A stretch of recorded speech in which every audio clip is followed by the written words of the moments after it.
भोगराई रे गोटे physiotherapy centre start होइथिला तार एप्रूव होइथिला गवर्नमेंट रे तांकर श्रद्धापुर रे से माने देइथिले एड्रेस फर्स्ट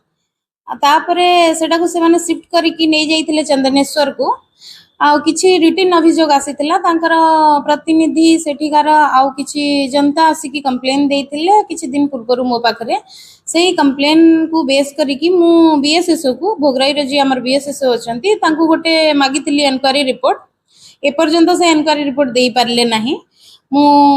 एई लास्ट मंडे रे जाइथिली ग्रीवांस भोगराई को सेठी मते हमर मीडिया भाई माने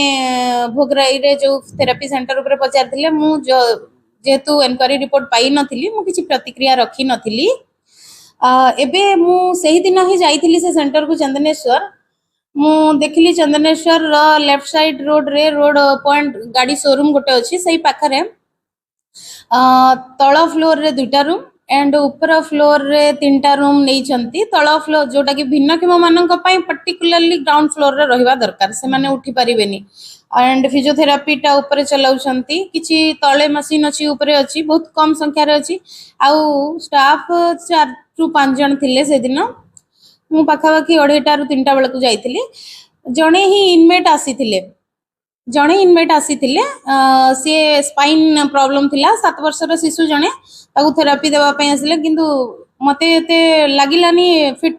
जेमति रहिबा दरकार जेमति रहिबा कथा तो मुम को एवं कलेक्टर सर को जणे देछि ए बाबत रे वर्तमान सेठी किछि पदक्षेप निया जाइछि जेता से क्लोज किछि क्लोज जाइछि हां क्लोज करी के आसिछु तापर एनजीओ को मु चिठी करथिली दुई थर एई अभियोग पाइला परे से जे एनजीओ नै छंती आशा बस्ता मथानी रसिए तांकर गोटे स्पेशल स्कूल अछि तांको मु दुई थर लिखि के देछि सेथिकार परिस्थिति कोन अछि स्टेटस कोन अछि से पर्यंत देई नहांती